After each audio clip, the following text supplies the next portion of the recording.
에브라임 지파 눈의 아들 여호수아, 그는 모세의 수종자로 역사에 등장합니다. 아말렉을 무찌를 때에 큰 장수로서 활약을 보여주고 있고요. 그때 출애굽기 17장 14절을 보니까 하나님이 모세에게 이렇게 말씀하십니다. 이것을 책에 기록하여 기념하게 하고 여호수아의 귀에 외워 들리라. 내가 아말렉을 없이 하여 천하에서 기억도 못하게 하리라. 이 말씀하실 때부터 하나님은 여호수아를 모세의 후계자로 삼고 그를 성장시키십니다. 그는 12정탐꾼 중에 하나님께 믿음의 보고를 한 2명의 정탐꾼 중에 한 사람이고요. 결국 그가 모세를 이어서 이스라엘의 지도자가 됩니다. 처음에 여호수아라는 이 사람은 참 두려움이 많은 사람이었습니다. 그러나 그는 자신에게 주어진 그 믿음의 길을 신실하게 그 경주를 다 뛰었고, 이제 여호수아 24장에서 마지막 유언적인 말씀을 이제 이스라엘 백성에게 전달하고 있습니다. 이때 나이가 그의 나이 110세였습니다. 굉장히 많은 나이죠. 한번 상상해 보십시오. 이 당시 이스라엘 백성 가운데 갈렙보다 여호수아가 더 나이가 많았을 거라고 말합니다. 그렇게 본다면 이스라엘 모든 백성 중에 지금 가장 연장자이기도 합니다. 아마도 그 있는 회중들의 아버지 이상의 뻘이 될 것입니다. 그래서 진짜 이 여호수아는 이스라엘 모든 백성의 진정한 아버지요, 그리고 지금 여호수아 앞에 있는 모든 이스라엘 백성들은 여호수아에게 참된 그의 아들이었을 것입니다. 그가 이제 유언적인 말씀을 나누는 장면인 것입니다. 여호수아는 이제 24장 1절로 쭉 보니까요, 이스라엘의 역사의 대략을 그가 이야기합니다. 그 대략의 이야기가 굉장히 속도감이 있어요. 그 속도감 있게 저도 요약해서 남기겠습니다. 2절 말씀을 보십시오. 너희들은 누구였는지 아느냐? 유프라테스 강 저쪽에 거주하며 그 땅에 신들을 섬겼던 사람들이었다.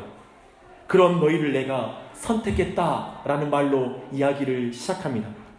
여호수아는 이스라엘에게 그들이 아직 하나님을 알지 못했을 때, 아직 그들이 죄인 되었을 때 선택했다라고 말하는 것입니다. 그리고 강을 건너게 하셨죠. 그리고 가나안 땅에 들어오게 하셨습니다. 지금 이스라엘 백성, 지금 여호수아의 앞에 있는 그 이스라엘 백성이 지금 서 있는 그 땅은 일찍이 조상들에게 약속하셨던 땅이었습니다. 그리고 그 약속을 다 보지 못하고 야곱과 그의 자손들은 이제 애굽으로 내려가게 되고, 거기서 몇 년을 살죠?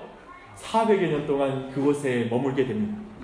그리고 그들을 애굽에서 인도하여 하나님은 이제 바다를 건너게 하셨습니다. 그리고 광야를 거쳐서 조상들에게 일찍이 약속한 땅에 이제 기어코 오게 한 것입니다. 수백 년의 시간을 걸려 하나님은 신실하게 그분이 약속하신 걸 지키셨습니다. 지금 여호수아가 이런 역사의 대략을 기록하면서 지금 강조하는 건 뭐냐면, 메소포타미아, 저 강 너머 메소포타미아의 신들을 숭배하는 이스라엘 조상들을 택하셨다라는 게 첫 번째 강조고요. 두 번째 강조는 저 바다 넘어 애굽의 신들에게 숭배하고 그들에게 압제를 당하던 너희 이스라엘 백성들을 바다를 가르고 너희들을 구원했다라는 걸 두 번째로 강조합니다. 그래서 택하여 구원한 이스라엘 백성을 이 땅에 두신 것은 오직 하나님이시다라는 걸 강조하는 역사 가운데 설교하는 것입니다. 그래서 여호수아는 이스라엘 역사를 두 문장으로 딱 요약해요. 10절 한번 보세요. 10절을 어떻게 요약하냐면, 내가 너희를 그의 손에서 건져내었다 라는 게 하나이고요. 11절을 보십시오. 내가 그들을 너희의 손에 넘겨주었다. 이게 이스라엘 백성을 구원하시고 가나안 땅을 주신 하나님의 사역에 두 가지로 딱 요약되는 거예요. 우리 인생도 동일해요. 내가 너희를 저주하려는 모든 대적의 손에서 건져내었다. 내가 모든 대적을 너희의 손에 붙여주었단다. 내가 너희에게 임할 저주를 선으로 바꾸지 않았다면 너희들은 이 안식에 들어오지 못한단다. 내가 너희의 대적과 싸우지 않았다면 너희들은 이 안식의 땅에 들어올 수 없었단다 라고 이렇게 말하고 있는 것입니다. 12절을 보십시오. 그래서 잘 표현된 말이에요. 내가 너희 앞에서 싸웠단다. 너희가 아모리 족속의 왕을 이길 때 너희의 칼이나 너희의 활로서 이긴 것이 아니었다. 이긴 것이 아니었단다 라고 이렇게 말하는 것입니다. 그쵸? 우리 인생에 그걸 고백하십니까? 내 칼과 내 힘으로 이긴 싸움이 아니다. 하나님께서 내게 주신 선물이다 라고 믿는 거 말입니다. 그리고 여호수아는 지금 이스라엘이 구원의 은혜 곧 안식의 땅에 있는 것을 어디로 연상을 시키냐면 에덴 동산으로 가져와서 그걸 연상시켜요. 그리고 나서는 이 가나안은 너희들에게 준 선물이었단다 라고 이렇게 말을 해요. 13절 말씀 굉장히 중요하니까 함께 읽어볼게요. 시작. 내가 또 너희가 수고하지 아니한 땅과 너희가 건설하지 아니한 성읍들을 너희에게 주었더니 너희가 그 가운데 거주하며 너희는 또 너희가 심지 아니한 포도원과 감람원의 열매를 먹는다 하셨느니라. 그래서 여호수아를 통해 이스라엘에게 주는 하나님의 역사 해석은 이렇게 설명할 수 있습니다. 내가 강 넘어 우상 숭배하였던 너희를 부른 하나님이란다. 내가 바다 넘어 우상 아래에 압제당하던 너희들을 구원한 하나님이란다. 내가 했단다. 내가 너희를 향한 저주를 바꾼 전능자란다. 선하신 하나님이란다. 내가 너희를 위해 싸운 하나님이란다. 내가 했단다. 내가 했단다. 창조 때에 첫사람이 창조 사역에 기여함 없이 에덴 동산에 들어가 모든 축복을 누렸던 것처럼 이제 너희들이 내가 행하는 구원 사역에 전혀 공로가 없어도 내가 행한 그 결과로 너희들이 안식의 땅에 들어와서 이렇게 풍요함을 누린단다 라고 이렇게 설명해 주는 것입니다. 하나님 말합니다. 내가 너를 선택했다. 내가 내게 약속했다. 내가 약속대로 이루고 널 위해 싸웠고 그렇기 때문에 네가 여기에 있단다. 따라해볼까요? 하나님이 나를 선택하고 내게 약속하고 약속대로 이루고 날 위해 싸우셨고 그렇기에 내가 여기 있습니다. 그쵸. 그리고 구원받은 자의 신앙생활을 말하기 시작하는 거예요. 그게 14절이에요. 이런 모든 걸 받고 뭐로 시작하냐면 그러므로로 시작하는 거예요. 그러므로. 기독교 신앙은 그러므로의 신앙이에요. 모든 종교와 철학을 뒤집는 말이에요. 그러므로가. 모든 철학은 이렇게 말하거든요. 내가 진리를 깨달으라. 내게 있는 신성을 발견하라. 그리고 신을 위해 내 자신을 바치라. 그리고 착하게 살아라. 그러면 신이 너를 사랑해 줄 것이다. 내 하는 것을 보고 신이 너를 건져줄지 말지 복을 줄지 말지 결정할 것이다 라고 이렇게 모든 종교와 철학은 말합니다. 근데 성경은 이런 모든 율법적이며 공로적인 모든 걸 뒤집어 버리는 것입니다. 하나님이 하셨으니 그러므로 너희들은 하나님을 예배하라 라고 말하는 것입니다. 너희들이 하나님 예배하면 구원해 주실지 몰라 라고 말하는 게 아니라 너희들을 구원하셨으니 그러므로 하나님을 예배하라 라고 말하고 있습니다. 즉 하나님이 구원하셨으니 그렇게 하라고 말하는 것입니다. 생각해보면 구약도 이런 복음적인 원리로 율법을 주시는 거예요. 구약이라고 해서 율법을 지켜야 구원을 받는 게 아니죠. 정확하게 구원받았으니 율법을 주는 것입니다. 여호수아가 말하는 이 구원받는 자의 신앙생활, 그 첫 번째가 뭔지 아십니까? 예배입니다. 여호수아가 계속 강조하는 건 이 예배를 말하고 있습니다. 14절 말씀 함께 읽어볼게요. 그러므로 이제는 여호와를 경외하며 온전함과 진실함으로 그를 섬기라. 너희 조상들이 강 저쪽과 애굽에서 섬기던 신들을 치워버리고 여호와만 섬기라.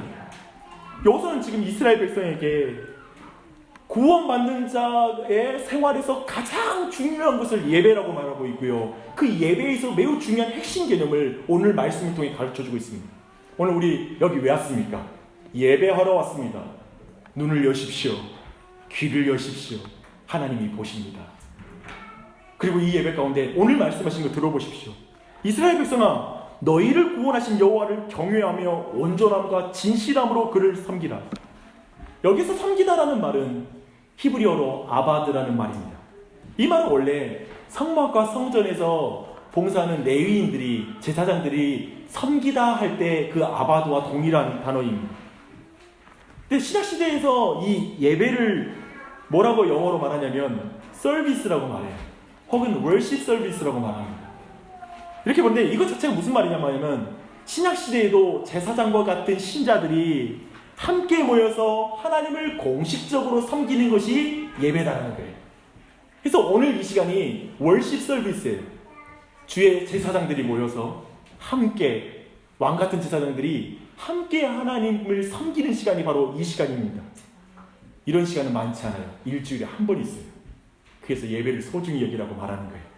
여러분, 이 세상에서 이 섬기다라는, 이렇게 말하면은 그 섬기다라는 히브리어 동사가 몇 번 등장하냐면 16번 등장해요. 굉장히 많이 등장하는 거예요. 굉장히 강조하고 있는 거예요. 지금 유언의 말씀만으로도 강조가 있잖아요.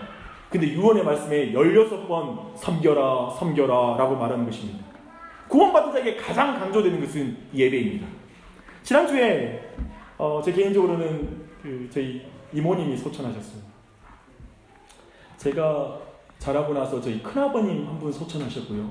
저희 이모님 소천하시고, 그 전에 이제 할아버지는 제가 너무 어렸을 때 할머니 할아버지는 이미 돌아가셨기 때문에 저희 가까운 친족 중에 이렇게 장례를 치를 일이 없었습니다. 지난주에 장례를 치르고 처음으로 그 염하는 것, 그 마지막에 이렇게 상복 다시 한번 살짝 닫고 옷을 입히는 그 부분을 같이 보게 됐습니다. 그걸 보는데 정말 이제 죽음이 실제로 너무나 가까이 와닿게 제가 경험이 되더라고요. 그래서 이제 여호수아가 오늘 유언적인 말씀을 한다는 게 제게는 말씀을 준비하면서 더 특별하게 와닿았습니다. 근데 이스라엘 백성이 지금 마지막에 유언을 하면서 이렇게 말하는 겁니다. 얘들아, 하나님 잘 섬겨라. 얘들아, 하나님 온전하게 섬겨라. 얘들아, 하나님 진실하게 섬겨야 된다. 얘들아, 세상에 보이는 거 섬기지 말고 하나님만 잘 섬겨라. 얘들아, 예배 잘 드려야 한다. 우리의 마지막 유언은 뭐일 것 같습니까? 여러분 마지막에 자녀들에게 뭐라고 유언하고 싶으세요? 그때 가장 많이 등장하는 단어가 뭘까요? 야, 장롱 안에 수납장 깊숙한 곳에 통장과 인감도 적어놨다. 동생들 몰래 뺏어 써라. 뭐 이런 말을 하지 않겠지요. 이스라엘 백성은 기본적으로 지금 여호수아가 뭘 강조해서 말하는지 분명하게 알았을 거예요. 16번이나 섬기라는 말을 쓰고 있으니까 아주 지금 귀에 딱지가 내리도록 반복해서 그 말을 듣고 있습니다. 여호수아는 주님을 섬길 때 이제 필요한 것과 버려야 할 것을 말하고 있어요. 하나님 예배할 때 필요한 것과 버려야 될 것이 있어요. 주님을 섬길 때 필요한 것은 온전함과 진실함이라고 말하고 있습니다. 그리고 버려야 할 것은 저 유프라테스 강 건너편에서 섬겨온 우상들과 바다 너머 애굽에서 섬겼던 그 우상들을 버려라고 말합니다. 그래서 예배 시간에 이게 일어나야 돼요. 하나님 앞에 먼저 우리가 가져야 될 것이 있고요. 지금 이 순간 버려야 될 게 있어요. 온전함과 이 진실함이라는 이 말씀은 이스라엘 백성을 이제까지 신실하게 택하시고 그리고 신실하게 하나님의 약속을 맺으시고 그걸 이루어진 하나님에 대한 마땅한 예배의 태도일 것입니다. 근데 이걸 영어 성경 NIV 버전은 이렇게 번역합니다. 모든 신실함으로 그를 섬기라. 그리고 좀 더 의역한 NLT 버전은 이렇게 말해요. 전심으로 섬기라 라고 말하고 있습니다. 이것은 아마도 모세의 유언적인 말씀과 되게 비슷한 말씀이에요.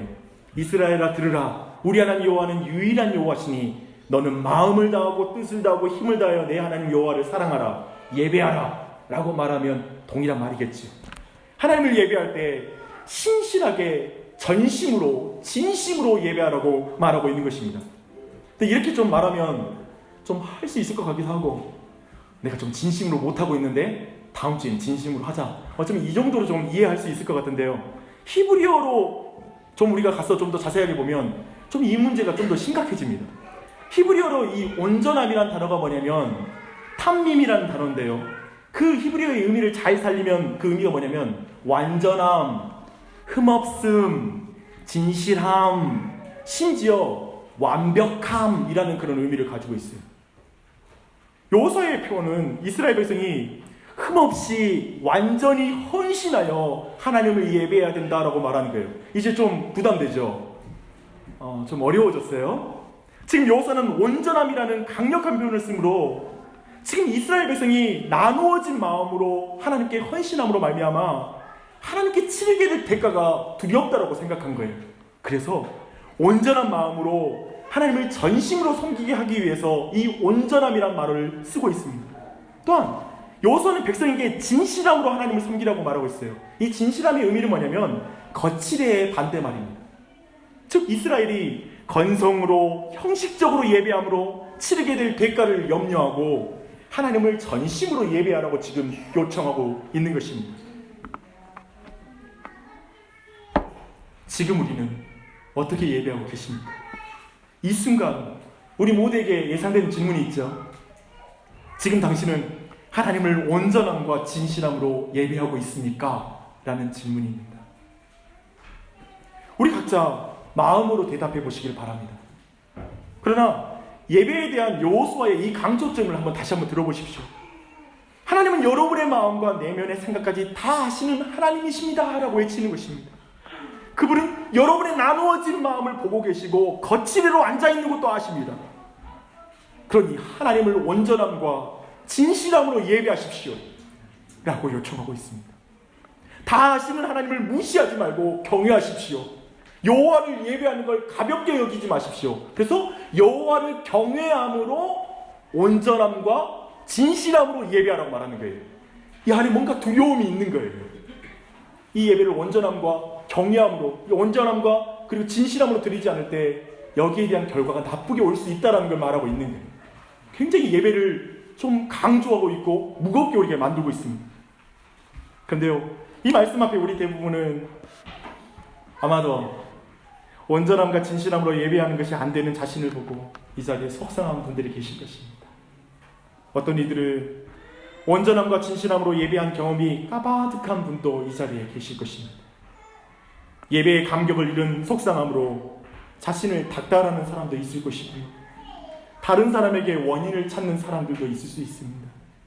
세상 탓을 하는 사람도 있을 것입니다. 우리를 모두 온전함과 진실함으로 하나님을 예배하고 싶은 그 마음이 우리 모두에게 간절할 것입니다. 근데 한번 생각해 보시게요. 어디에서 온전함이 깨지고 진실함이 깨진 것일까? 여러분 좀 분별이 되십니까? 그저 예배하라는 말, 오늘 말씀에 이 온전함과 진실함으로 예배하라는 말이 혹시 여러분 안에 강압으로 느껴진 분 계십니까? 부담으로만 와닿는 분 계십니까? 그러나 여호수아는 주님을 섬기는 일이 강압으로 이루어질 수 없다는 걸 명백하게 알아요. 그래서 주님을 기쁘시게 하는 순종은 그러므로의 예배라는 거예요. 그러므로에 대한 감격 가운데 드려지는 예배라는 걸 잘 알고 있어요. 그래서 자원하는 예배이기 때문에 여호수아는 이스라엘에게 선택의 여지를 두고 말씀을 시작해요. 이렇게 말하는 거죠. 너에게 약속하시고 신실하게 구원하신 하나님을 온전함과 진실함으로 예배하는 말이 선한 말씀으로 들리지 않고 부담으로 들리느냐? 그래. 하나님을 섬기는 일이 좋아 보이지 않으면 강 건너편 신들에게 충성해도 좋다. 하나님을 섬기는 일이 좋아 보이지 않으면 하나님이 능력을 증명한 저 바다 건너편 애굽의 신들에게 돌아가도 좋다. 아니면 지금 너희가 머물고 있는 아모리 땅의 신들, 하나님이 아무것도 아님을 드러낸 그 신들을 섬겨도 좋다. 선택은 너희 몫이다. 선택해라 라고 이렇게 말하고 있습니다. 표면적으로 보면 이것은 이스라엘에게 선택의 여지를 주는 말이죠. 우리 모두에게 선택하세요. 지금 어떻게 예배할지, 무엇을 예배할지 선택하세요. 선택의 여지를 열어주는 말 같은데 자세히 보면 이건 나누어진 마음, 곧 흠 있는 마음으로 거칠애로 건성으로 예배하는 자들에게 선택의 여지를 주지 않는 말씀이에요. 봐봐요. 여호수아는 유일하신 참 하나님과 거짓 신들을 동시에 섬기는 중립을 허락하지 않는 질문인 거예요. 이와 비슷한 게 마태복음 6장 24절에 있어요. 예수님이 말하잖아요. 사람이 두 주인을 섬기지 못할 것이니 혹 이를 미워하고 저를 사랑하거나 혹 이를 중히 여기고 저를 경히 여깁니다. 너희가 하나님과 재물을 겸하여 섬기지 못하니라. 지금 이 질문이 그와 동일한 맥락의 질문이에요. 꼭 이런 말씀에 이런 질문을 하시는 분들이 계세요. 아니 그렇다면 하나님은 우리가 돈을 버는 것을 싫어하시나요? 예수님이 자본주의 사회를 전혀 이해하지 못하시고 극단적인 말씀을 하셨네요 라고 또 이렇게 질문하는 분이 계십니다. 이런 질문을 하는 분들이 극단적인 거예요. 말씀을 극단적으로 해석한 거예요. 성경 잘 보십시오. 하나님과 재물을 겸하여 예배하지 못한다는 말이에요. 우리에게 재물이 필요 없다는 말이 아니라 재물을 예배하지 말라는 거예요. 하나님하고 동등하게 두거나 하나님 위에다가 재물을 두지 말라는 거예요. 오늘 말씀에도 우리 모두는 이런 질문을 할 수 있어요. 저는 아직 기독교 신앙을 잘 모르고 하나님께 흠없는 예배와 진실한 예배를 드리지 못하는 사람인데 이제 교회 그만 다녀야 되겠네요. 굉장히 오늘 말씀 부담스럽습니다. 이거 불편해서 교회 다닐 수 있겠습니까? 라고 말할 분 계시는데 그런 분들은 반드시 교회 다니셔야 돼요. 지금 여호수아가 지적하는 건 뭐냐면 이방신과 하나님을 둘 다 사랑하는 나뉜 마음, 흠 있는 마음으로 예배하면서 거칠애로 예배하면서 하나님을 두려워하지 않는 예배자들에게 하시는 말씀이 이 말씀이에요. 이건 지금 처음 교회 나와서 진리에 대한 고민을 하고 구도자들에게 하는 말이 아니라는 거예요. 저는 우리 교회에 진지한 구도자들이 굉장히 많이 왔으면 좋겠습니다. 기독교와 성경의 진리에 대해서 날카로운 눈으로 째려보면서 앉아있는 사람들도 웰컴입니다. 설교 이후에 수많은 질문을 쏟아놓는 것도 간절히 원하는 바입니다. 오늘 저는 이 자리에 있는 모든 분들이 돈을 사랑하는 것과 하나님을 사랑하는 것 사이에 중립을 허락하지 않는 기독교 진리를 분명하게 보기를 바랍니다. 그 앞에 선택하지 못하고 주저하는 사람 웰컴입니다. 그러면서 교회를 계속 다니는 사람을 저는 격려하고 응원할 것입니다. 우리 교회에서는 누군가에게 당신이 믿음 없다라고 비난할 사람 아무도 없고요. 우리에게 여러분에게 기독교 신앙을 강요하면서 받아들이라고 말할 사람도 아무도 없습니다. 다만 하나님을 배타적 사랑을 요구한다고 비난해도 좋거든요. 하지만 하나님과 물질을 겸하여 섬기는 것이 가능하다고는 말하지 마십시오. 무슨 말인지 아시겠습니까? 그렇게 생각하는 것은 가능하죠. 하지만 예수님은 돈이 많은 젊은 부자에게 그 중립을 결코 허락하지는 않습니다. 그래서 저는 여호수아의 이 선택의 요청이 교회의 진리를 찾고 있는 구도자가 아니라 스스로 예배자라고 생각하는 사람들에게 주는 말씀이라고 믿습니다. 그래서 이 말씀은 뭐냐면 매우 급진적인 제자들을 요구하는 요청이에요. 그리고 유일한 진리에 대해서 선명한 반응을 하라고 말하는 엄중한 말씀입니다. 지금 빠져나갈 수 없는 요청을 지금 하고 있는 거예요. 너희가 섬길 자를 오늘 택하라. 설령 온 이스라엘이 주님을 섬기지 않는다 할지라도 나와 내 가족은 주님을 섬길 것이다. 이게 여호수아의 대답인 것입니다. 극단적 질문이잖아요. 우리가 싫어하잖아요. 아니 목사님 너무 그렇게 극단적인 질문 하지 마세요. 지금 예수 그리스도와 여호수아는 의도적으로 매우 극단적인 질문을 하는 거예요. 그대로 살려서 들어야 돼요. 프란시스 셰프는 여기에서 섬기다의 시제를 주목합니다. 이 시제는 과거와 현재와 미래까지 포함하는 시제라는 거예요. 즉 한 번 섬기겠다고 고백하고 끝나는 섬김이 아니라 이렇게 말하는 거예요. 나는 하나님을 섬기기로 선택했었고 지금도 선택하며 앞으로 마지막 순간까지 하나님을 섬길 것을 선택할 것입니다. 지금 그렇게 말하고 있는 거예요. 여호수아의 선택은 맹목적인 선택이 아닙니다. 한순간에 혈기로 하는 선택도 아니고요. 그는 매우 의도적이고 의지적으로 기쁨으로 자원하여 선택하여 그 길을 걸어가겠다고 지금 말하고 있는 것입니다. 몰려서 선택하는 선택이 아니에요. 기꺼이 그 길을 걸어가는 거예요. 그러므로 여호수아와 예수님의 이 어감을 살려 저는 이 시간에 여러분 모두에게 설교자로서 요청합니다. 당신이 섬길 자를 오늘 택하십시오. 당신이 예배할 자를 오늘 택하십시오. 제발 2개 다라고 말하지 마십시오. 그것은 균형이 아니라 우상 숭배입니다. 저는 하나님의 이 요청이 매일 주어지는 요청이라고 믿습니다. 예전에 한번 결단했기 때문에 나 예전에 젊었을 때 하나님 예배하는 예배자가 되겠다고 결단했었어. 나 이전에 그 선교단체에서 그 교회에서 나 하나님께 결단하고 살았었어 라고 하는 과거형으로 말하는 내용이 아니라는 것입니다.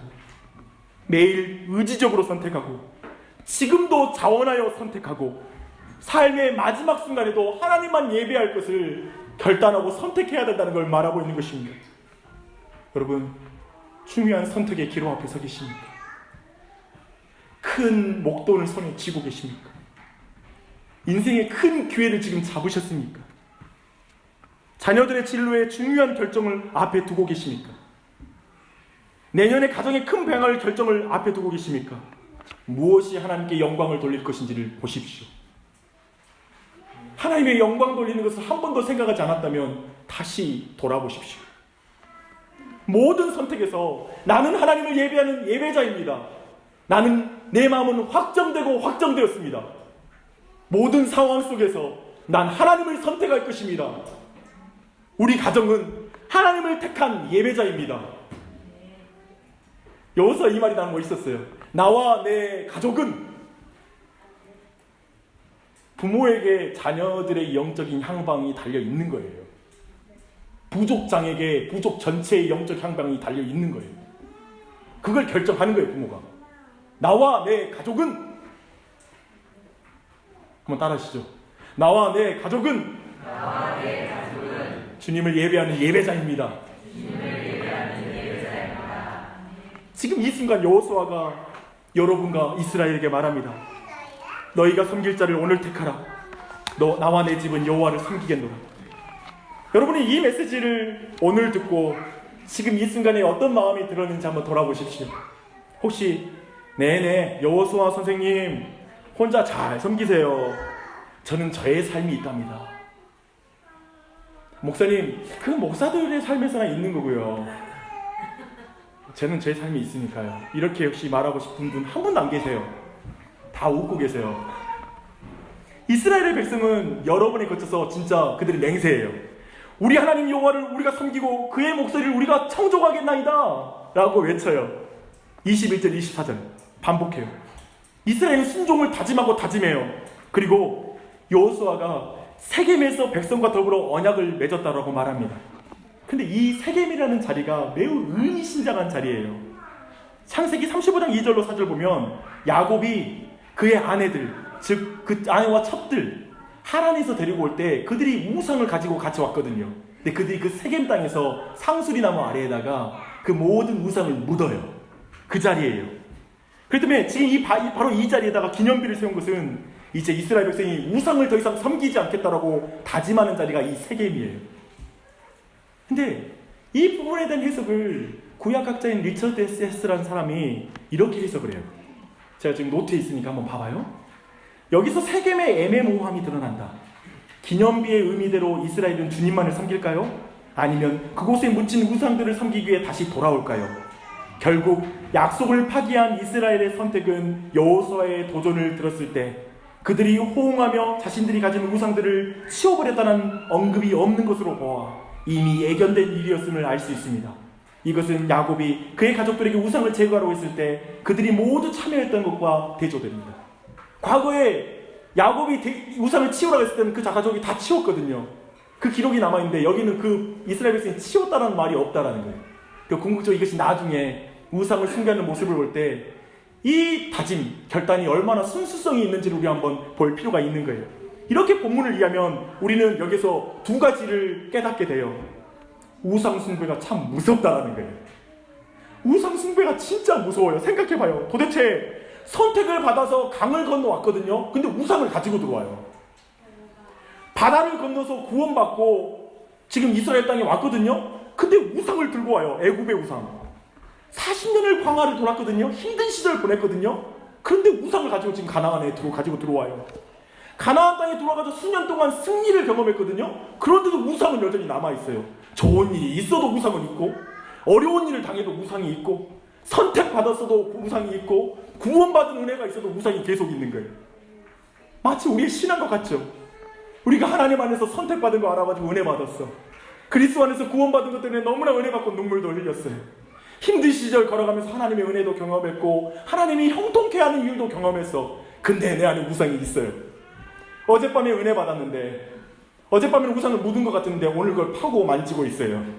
그게 지금 그렇게 우상이 굉장히 무섭다라는 걸 지금 성경은 말하고 있는 것입니다. 그런 의미에서 인간의 마음은 우상을 만드는 공장이라고 말했던 켈빈의 말은 굉장히 정확한 지적입니다. 결국 그 안에서 제가 보는 한 가지는 뭐냐면 하나님께 흠없는 예배와 진실한 예배를 드릴 수 없다라는 것을 깨닫게 돼요. 그렇지 않아요? 지금 이 우상 숭배와 흠없는 것과 그리고 진실한 것과 이 우상과 연관이 있거든요. 여호수아의 말이 저는 이해가 돼요. 그래서 19절 봐봐요. 여호수아가 백성에게 이르되 너희가 여호와를 능히 섬기지 못할 것은 그는 거룩하신 하나님이요 질투하신 하나님이시니 너희의 잘못과 죄들을 사하지 아니하실 것입니다. 여호수아가 그 실력을 아는 거예요. 그들의 고백의 실력을 알아요. 얼마만큼 갈지도 아는 거예요. 그들의 고백이 얼마나 약한지 알아요. 그래서 제가 오늘 설교를 옮기면서 이런 문장이 생각이 나서 써봤습니다. 사람의 진심도 너무 약하다. 사람의 간절함도 너무 약하다. 여러분, 하나님 앞에 진실하고 싶죠. 간절하고 싶죠. 엊그제 정말 하나님 앞에 진실하게 고백했죠. 간절하게 고백했죠. 근데 그걸 지킬 실력이 없다니까요. 베드로를 봐요. 그날 밤 주를 위해 죽겠다고 말해도 그날 밤 예수님을 3번 배신하는 거예요. 그 진심이 틀렸다는 게 아니라 진심 자체가 우리의 인생을 이끌고 가지는 못해요. 그걸 경험해요. 근데 이것을 여호수아는 잘 알고 있어요. 그런데 이 여호수아 그걸 잘 알면서도 이스라엘 백성과 언약을 맺어요. 저는 이 장면이 은혜로운 장면이에요. 극적인 장면이에요. 그리고 율법과 법도를 제정해요. 그곳에 기념 돌비를 세워요. 이것이 은혜입니다. 하나님의 선택을 받아 이미 강을 넘었는데 여전히 우상을 만지작거리는 분이 계십니까? 저 보이는 권력의 신 바로 세상성이라는 죽음의 바다를 건넜는데 우상을 붙들고 계시는 분 계십니까? 나를 붙들고 계신 분 계십니까? 내 자신이 주인이 되어 하나님을 내 생각에 수적으로 부리는 분 계십니까? 하나님을 경외하는 마음도 없고 예배 안에 나뉜 마음과 거칠애로 앉아 있으면서 무감각해진 심령 때문에 아픈 마음 있습니까? 예배 안에 감격이 사라지고 말씀이 들리지 않고 뭔가 질서가 깨져서 고통당하고 있는데 무엇이 원인인지 몰라서 애타는 마음 있습니까? 오늘 우리 모두는 이스라엘 백성과 함께 세겜 땅에서, 우리의 세겜 땅에서 하나님의 말씀을 들어야 합니다. 그러므로 이제는 여호와를 경외하며 온전함과 진실함으로 그를 섬기라. 너희의 조상들이 강 저쪽과 애굽에서 섬기던 신들을 치워버리고 여호와만 섬기라. 여호수아는 특별히 우리의 마음을 나누게 하고 거칠애로 예배를 만들어버리는 그 중심에 우상이 있다고 말합니다. 여러분이 예배 가운데 깊이 나아가지 못하는 이유는 뭐냐면 하나님보다 나를 더 사랑하는 것이 우리 안에 있을 때 예배로 나아가지 못하는 거예요. 하나님 옆에 혹 하나님 이상으로 세상 것을 여러분이 사랑하면 어느 순간 우리 예배가 문이 막히기 시작하는 거예요. 예배 안에서 하나님의 은혜로부터 단절되게 되는 거예요. 우리 모두에게 여호수아는 우리의 세겜 땅에서 우상을 꺼내들지 아니면 우상을 깨뜨릴지를 선택하라고 말하고 있는 것입니다. 오늘 이 시간 우리에게 우상을 꺼내들 것이냐, 우상을 깨뜨릴 것이냐, 넌 누구를 따를 것이냐 라고 말하고 있는 것입니다. 그 앞에 우리 모두는 선택해야 됩니다. 우리도 이스라엘 백성처럼 우상을 버리고 주님 따르겠습니다, 말씀에 순종하겠습니다 라고 고백함이 마땅합니다. 그렇게 고백하시죠? 하지만 우리는 또 넘어질 거란 걸 예상하고 있고 기가 막히게 그런 예상은 정확히 맞아떨어질 것입니다. 여호수아는 이스라엘의 약한 고백의 한계를 알고도 언약을 맺고 율법을 주세요. 참으로 여호수아는 진정한 중보적 지도자예요. 그러나 그 자리에 우리 모두는 돌비석 대신에 이제 우리는 십자가 아래로 가야 됩니다. 그곳에 여호수아와는 비교할 수 없는 예수 그리스도가 계시고 그분은 흠 많고 진실하지 못한 우리를 위해 흠없고 진실하신 말씀이신 자신의 육체를 십자가에 달아 고통을 당하시고 죽으심으로 말미암아 우리를 구원하시는 예수 그리스도입니다. 벅차지 않아요? 그거 외에는 진실한 예배를 드릴 방법이 없잖아요. 흠없는 예배를 우리가 드릴 방법이 없어요. 참으로 여호와를 버리고 이방신들을 섬김으로 하나님의 재앙과 그리고 멸하여짐을 당할 우리를 대신해서 하나님이 십자가 위에서 대신 재앙을 받으시고 멸하심을 받으시로 말미암아 우리가 영원한 생명을 얻는 하나님의 자녀가 되지 않았습니까? 우리 스스로 할 수 없는 흠없는 예배, 진실한 예배를 예수 그리스도의 이름을 통하여 가능하도록 그분이 열어주지 않으셨습니까? 그래서 우리의 돌비는 예수 그리스도의 십자가입니다. 그 십자가에 우리를 향한 하나님의 사랑이 다 써져 있습니다. 저 돌비에 그 하나님께서 어떻게 하시는지 써져 있듯이 그 십자가에 다 써져 있어요. 그 십자가를 붙드십시오. 그거 외에는 이 예배의 문제가 우리 인생 굉장히 중요하거든요. 하나님과 교통하게 하고 교회와 교통하게 하는 굉장히 중요한, 가장 중요한 인생, 지금 여호수아가 16번이나 강조하는 동일한 단어를 사용할 정도로 중요하고 두려운 주제거든요. 그 일은 오직 흠없으신 예수 그리스도, 진실하신 예수 그리스도, 그분을 믿는 믿음 안에 그 길이 열리는 것입니다. 흠없고 진실하신 예수 그리스도를 통해 여러분의 예배가 회복되기를 바랍니다. 흠없고 진실하신 예수 그리스도를 붙잡고 주님의 보좌 앞으로 담대히 나아가는 그 예배를 회복하십시오. 그 삶을 회복하십시오. 하나님 아버지, 하나님보다 내가 더 사랑하는 것이 바로 부정한 마음이고, 내가 하나님보다 더 사랑하는 것이 있으면서 거칠애를 하는 것이 그게 부정직하고 진실하지 못한 예배입니다. 하나님, 우리 실력으로 흠없고 진실한 예배를 드릴 수 있는 실력이 못 됩니다. 그러나 하나님, 이제는 우리의 진정한 실력자이시고 우리의 능력자이신 예수 그리스도를 바라봅니다. 흠없는 제물이신 주님, 향기로운 제물이 되셔서 흠없는 나를 위하여, 흠있는 나를 위하여 흠없는 몸을 주시고 피를 주시고 살을 주신 예수 그리스도의 이름을 찬양합니다. 이제 모든 지체들에게 이 예수 그리스도를 믿는 믿음을 부어주시옵소서. 그 예수 그리스도를 의지하는 믿음을 부어주시옵소서.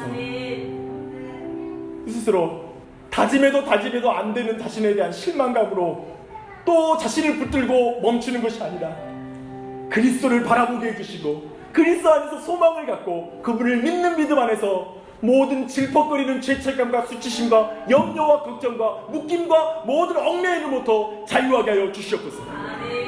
주 예수 그리스도의 그 십자가의 은혜가 우리 모두에게 부어지기를 간절한 마음으로 기도합니다. 이 시간 특별히 성찬식을 행합니다. 온 교회에게 기쁨을 주시고 흠없는 예수 그리스도의 그 살과 피를 맛보게 하여 주시옵소서.